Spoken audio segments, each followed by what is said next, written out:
Hello everyone, I'm the writer and welcome back to Dual Destinies. We are still, I think we're on the trial now, so let's get to it. Oh, and happy late new year everyone, and I hope this year will be uneventful. Yeah, I think we're all hoping for that if I'm honest.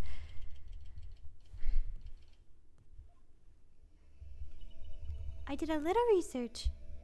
I looked into the psych locks you mentioned, Mr. Nick. You did? That's great. I really appreciate it.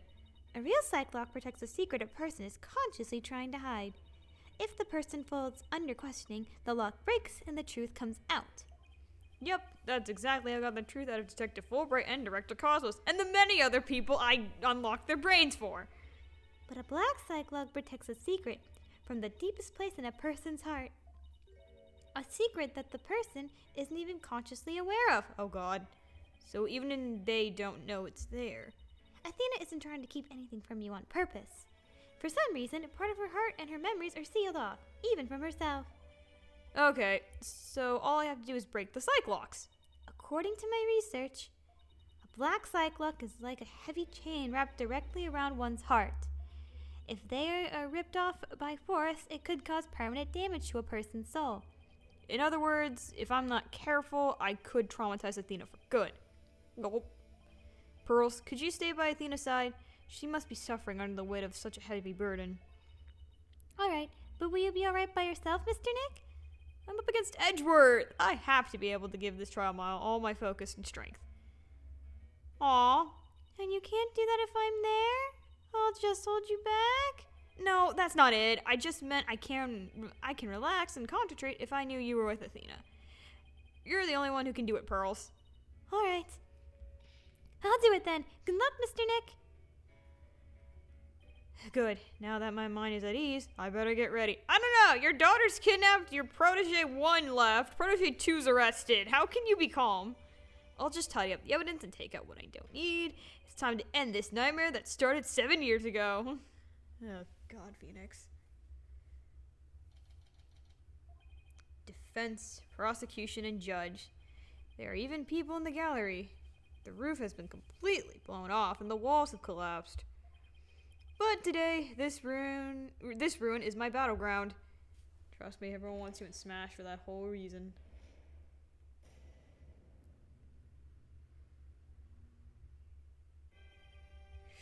Chords or some... Oh, God. I can't. Nope, not even gonna bother. Thereof is now in session for the trial of Athena Sykes. Not a frick! Not a facsimile, old man. This is a proper official trial. Take this more seriously, or you'll start hearing the bones of the hostages snap. Oh, God. Please try not to upset Miss Blackwell. I'm begging you. My daughter's there. I should actually go there if you ask me. Court is now in session for the very serious and very proper trial of Athena Sykes. I love his sprites. This is no trial. It is more than a ridiculous farce. We really? What did you say? Edgeworth, did you not hear what I just said to his honor? However, this ridiculous farce has a very important meaning for our legal system and my daughter, but whatever. Recall the case of the UR1 incident in which a prosecutor was found guilty of murder. That case ushered in the odious dark age of the law. I see what you're after, if we can find the real truth behind that case today. Precisely, the darkness will be dispelled and glory shall be restored to the court system. Prosecutor Edgeworth, you sound as if you know something of this truth. I do indeed. A new suspect has emerged in the UR1 case. For 7 years, someone Blackwell has refused to speak in order to cover for someone else. Brace yourself, Phoenix. Here it comes. I'm sorry, right? But the situation what it is, and I must do what I must. The prosecution moves to indict Athena Sykes on the count of murder on the 1st degree.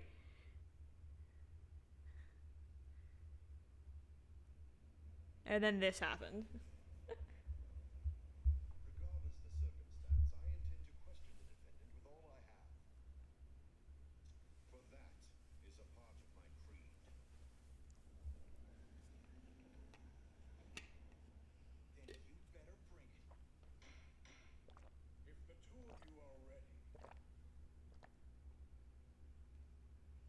Court is now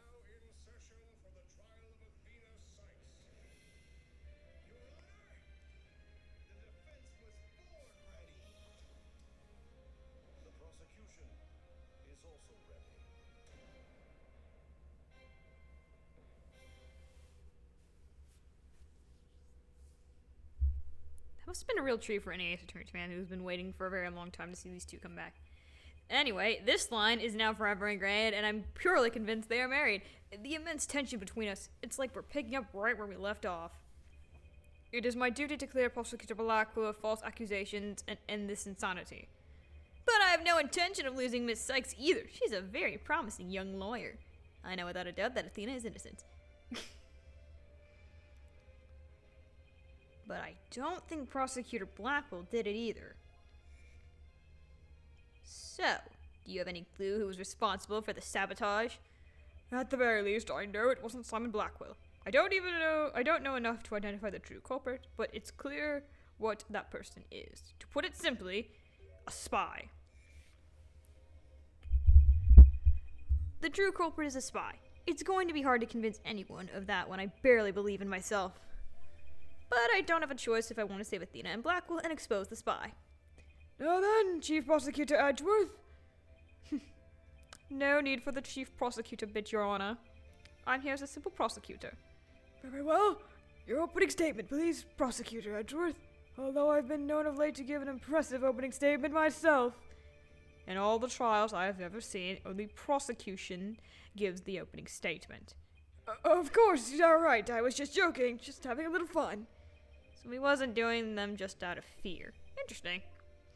Let's start with a brief overview of the UL-1 incident.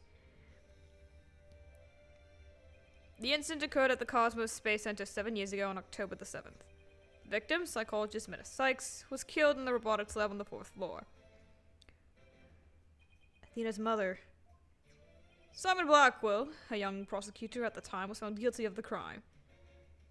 There were two deciding factors that led to his guilty verdict. One, Blackwell was the only person in the corridor to the lab at the time of the murder. And two, this photo, which captured the moment of the crime. Very incriminating evidence indeed. It would appear that the only conclusion is that Prosecutor Blackwell did indeed. Are you kidding me? I am not accepting any conclusion of the kind. This opening statement is over. Now, hurry up and call the witness. Excuse me, Miss Blackwell, but we must follow proper procedures for these things, you know. Or perhaps we should heed her wishes, Your Honor. She is the trial's sponsor, after all. What the frick? Besides, the courtroom is chilly, and sitting for too long can't be good for your back.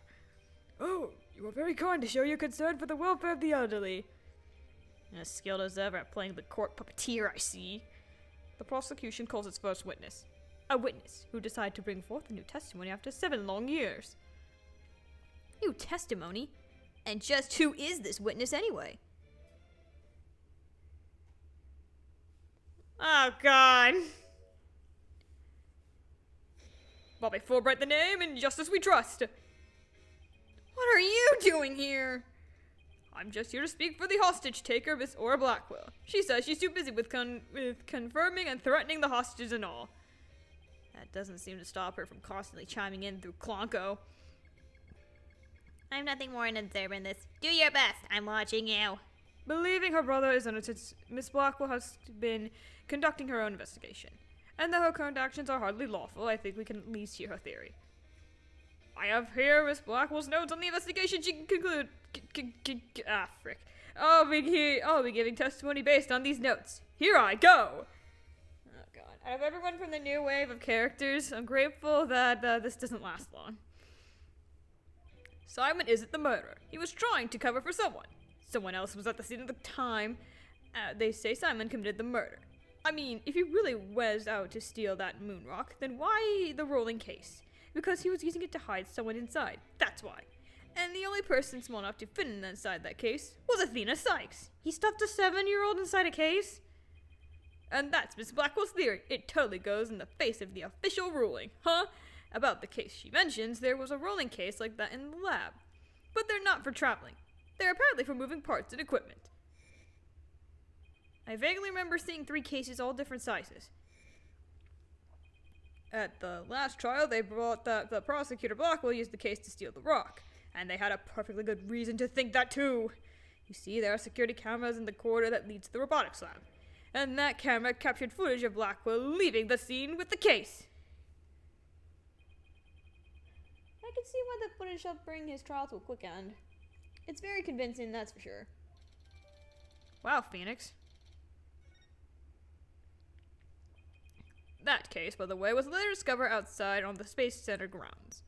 Speaking of after the incident, where was the defendant Athena Sykes found? She was found on the 5th floor of the Space Center in the Sykes family residence. Prosecutor Blackwell most likely brought her there after the incident. In addition, it's unknown where Miss Sykes was at the estimated time of death. Miss Sykes was too confused by the shock of her mother's death to give proper testimony, and there was no witnesses or evidence to tell us where she might have been. So what you're saying is Miss Sykes didn't have an alibi? It's a 7-year-old girl! That is what the evidence is saying, yes. We are not indicting a 7-year-old girl! Or, well, she's like 18 now, but whatever. I understand the reasoning behind this theory, but I'm far from convinced. The victim is the accused mother. Are you saying then claiming an 11-year-old girl? Of course, the girl had a very strong motive. Dr. Sykes was a psychologist who wrote many papers about speech and emotions. You're aware of Athena Sykes' special ability, aren't you, Your Honor? Are you referring to that therapy thing? Yeah, she's done it quite a few times in court. The ability to read emotions from speech and the subject of her mother's research. Well, as long as it benefits society, I don't see a particular problem researching it. I don't like where this is heading. Not one bit. Dr. Sykes was so intent on her research, she forced her daughter to undergo experiments. Prosecutor Edgeworth, are you seriously suggesting? I've done my best to be delicate, but even you can't deny it to be true, Mr. Wright. No longer able to withstand the anguish of the experiments, Miss Sykes felt her only choice was to kill her own mother. Ah! Aren't you one to talk with your old dad? Order in the court. What a tragic story. I hardly want to believe it myself. But we must proceed. Mr. Wright, if you could, Detective Fulbright, please refer to the notes. Oh, God.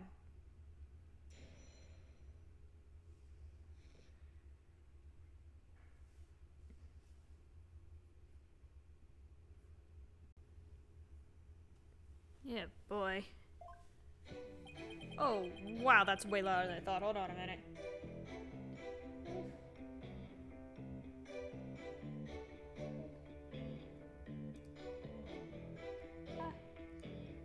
Technical difficulties, folks.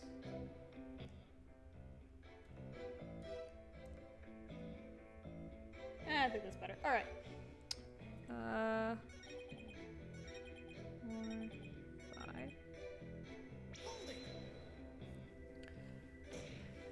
But that's nothing more than conjecture, and it's hardly the only possibility. In that case, what do you think Prosecutor Blackwell had in the case? I think it was the moon rock?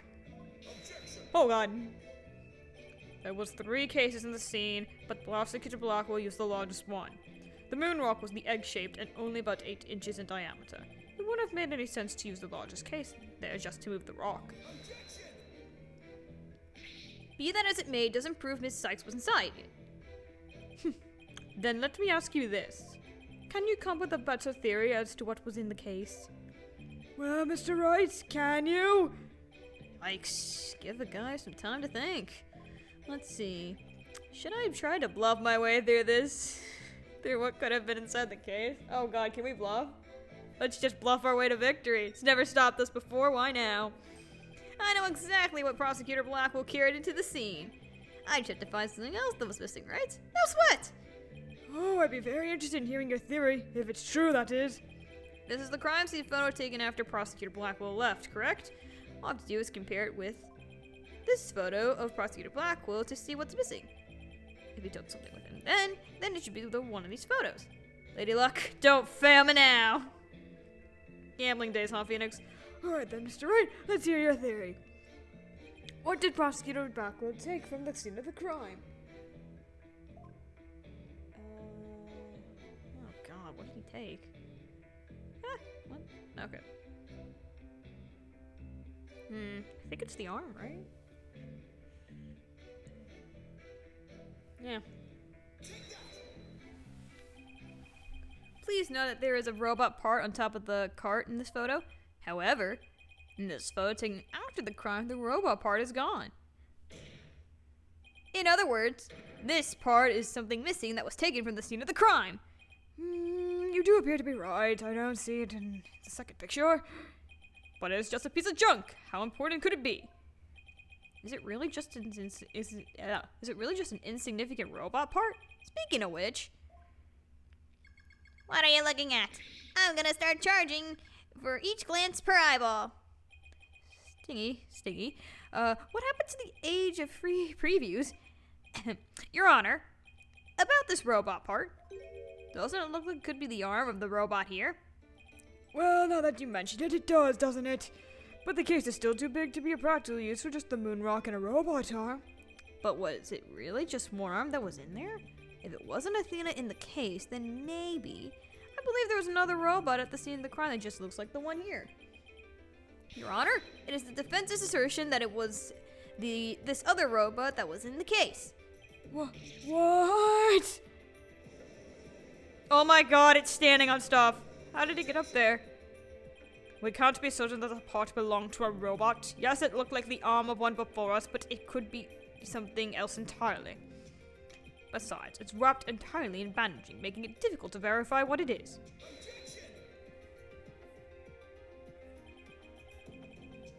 I know for a fact that it is a robot arm. I can even tell you which robot it belonged to, just by looking at it. With this information, we can investigate whether it was there at the time or not. But Mr. Wright, I thought you were more of a technologically illiterate type. When did you become such an expert? I feel somehow abandoned. Not a worry, Your Honor. I still know next to nothing about machines. But I know this piece of evidence proves which robot arm this belongs to. It's the photo, right? Not this one, not this one. Oh my god. What? Remember there being a photo? Yeah, this one. Think. Yeah.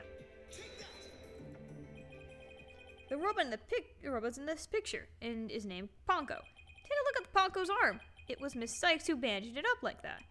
She must have thought the machines heal the same way people do. What an adorable, naive mistake. It reminds me of my own grandchild.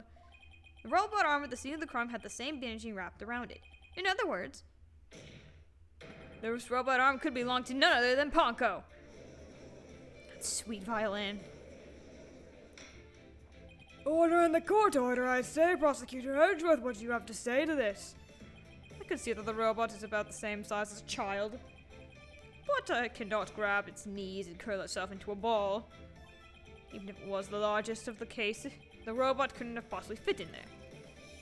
The case does come up to about mid-high on the case does come up about mid-thigh, on Prosecutor Blackwell. I see your point. This robot's much taller than that. They've got me there. So then did Prosecutor Blackwell make Ponko fit in the case by... Oh, God.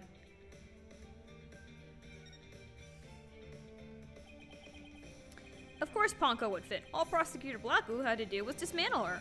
Once taken apart, the robot could easily fit inside the rolling case. It appears to be a robot assembly device. Disassembly thing in a flash, push the dismantle button. That sounds pretty neat. Can I push it, Mr. Nick? It sounds rather violent, but Mr. Wright does have a point there. Except that there was a board on the table where the robot are dismantled and assembled. There had been no room to take the robot apart. God. But what if it wasn't done on the table? What if the katana was used instead? You mean the sword? Yes, Your Honor. Miss Blackwell, I like your opinion as a woman of science. Isn't it true that the katana could have been used to take a robot apart? Well, that'd be very hard. I suppose so. Their joints are made of very tough material. A blade could slice through them. What? Thank you for your expert opinion, Miss Blackwell. Thanks to you, we now know that the existence of the severed arm in the photo proves that Ponko was taken apart. In addition, since the rest of Ponko was not found at the scene, we can conclude that the true meaning of this photo is very different from the original interpretation. You can't mean. That's exactly what I mean. This photo does not capture the moment of the murder. It is instead a picture of the moment after the robot was sliced apart. The blood you see there when the arm was cut off was transferred by the blood of the katana. Most likely the rest of Ponko is scattered around Prosecutor Blackwell's feet. Not hearing this. Therefore, what was transported inside that case was not the defendant, but a robot. Miss Sykes was never at the scene at the time of the murder. Oh my god! My head, my body. Where am I? Ah. Well, that's interesting. Order in the court! It's true that Ponko was found in pieces after the murder. And I'll admit I repaired her myself afterwards. Oh, well that worked out for us. At least I think so. Yes! I'm finally making some progress! Hopefully I've got at least one step closer to proving both Athena and Prosecutor Blackwell innocent. Oh no. Well played, Mr. Wright. You've made your point abundantly clear. I can see that this wasn't the defendant inside the Roland case, but the robot. Alright, what's going on here? It's never good when he plays this thing straight. Does the prosecution withdraw its claim that the defendant was carried from the scene? No, Your Honor. My claim hasn't changed. Objection! What? But Ponko and Miss Sykes couldn't have both been inside that case. Objection! The notion that the case was used to carry Miss Sykes was Miss Blackwell's theory. I have been a bit of a different opinion from the outset. Now I finally have the opportunity to voice my theory. Oh my god. Thanks to the defense. Edgeworth! He's been one step ahead of me this whole time! In that case, how do you propose the defendant left the crime scene? Simple. The footage only shows Prosecutor Blackwell from behind. What's more, he's holding his arm in front of his body, as if he were holding something or someone. That's hardly evidence! I have proof. The surcoat Prosecutor Blackwell was wearing. What?! The victim's blood was found on the front of it, and his stain had a highly distinctive shape. A blood stain with a distinctive shade. Please continue, Prosecutor Edgeworth. 7 years ago, the defendant was known to be constantly wearing a certain item, of which there is only one in the world, a special pair of headphones made just for her. She would always wear these big, heavy-looking headphones. She said her mother made them for her as a part of her research. Oh god. Analysis shows that the blood seemed to be the exact same shape as these headphones. In other words, there was no mere blood splatter. The blood went to the victim's body, to the headphones, and then was printed onto Prosecutor Blackwell's coat like a stamp. A most gruesome stamp indeed. Blackwell carried Miss Sykes, who had been hit by a splatter, away from the crime scene. This proves that Athena Sykes was, without question, present at the crime scene. And that concludes the prosecution's argument. Ah!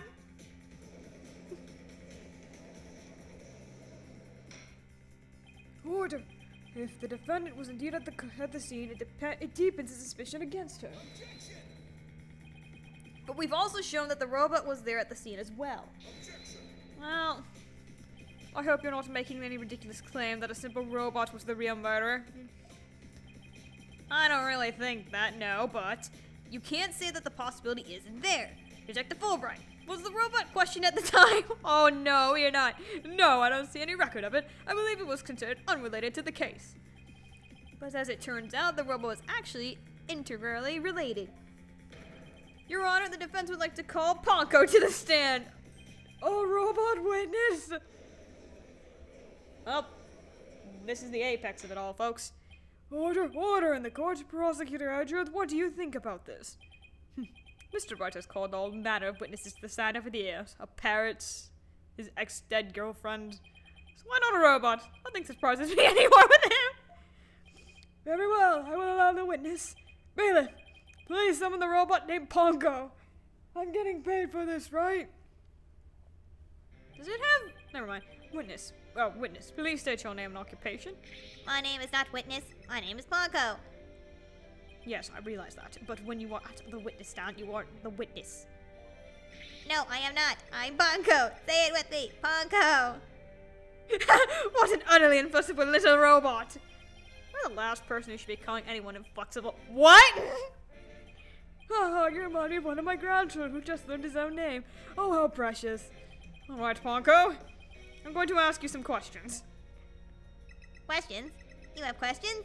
Hooray! What are your questions? I want to know if you were at the scene of the murder of Menace Sykes. It was 7 years ago on the 7th of October around 2 p.m. in the robotics lab.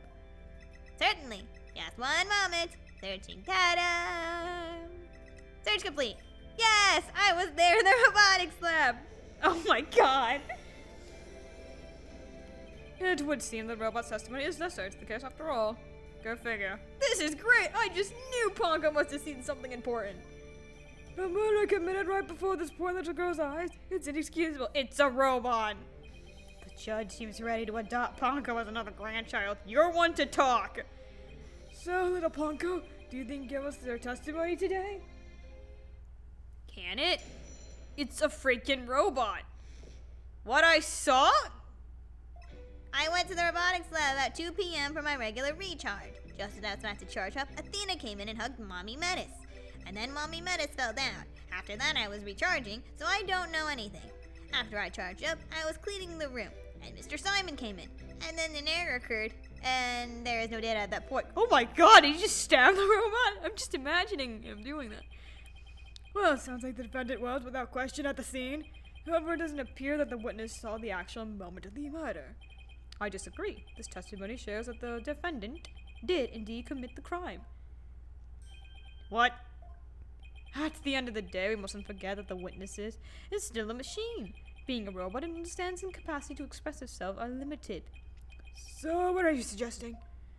The witness statements needed to be interpreted. For example, the terms hugged and then later fell down. Adults don't usually fall down after being hugged by a child. They don't, but... Yes, what this witness statements are telling us is... Oh. That the defendant stabbed the victim with the murder weapon during this moment. What? Well, this backfired splendidly on us. Before Miss Sykes hugged Dr. Magnus, did the two of them converse? Yes, they did. They spoke to each other very loudly, but I don't know what they said. Athena's usually so quiet, so I was surprised. Spoke very loudly. We could interpret this to mean they argued. Oh, I see, murder after a heated argument. And then the victim fell down. I agree that does sound like the reasonable interpretation. However, Pongo doesn't seem to remember anything that happened after that. When I am recharging, I go into sleep mode. But I remember everything before that. I have a very good memory. You may as You may as well admit defeat now, right? A cross-examination would be useless. I cross-examined a parent. Nothing's useless. Don't be ridiculous. A cross-examination is never useless. Until now. Think about it. Robots don't lie. This robot is both an important witness and a valuable evidence at the same time. Nevertheless, I will have my cross-examination. I see you haven't changed. You never were one to worry about wasting time. Very well, if it may be a waste of time, you may proceed, Mr. I. I'll show you both just how fruitful any cross-examination can be. Is that a good place to stop?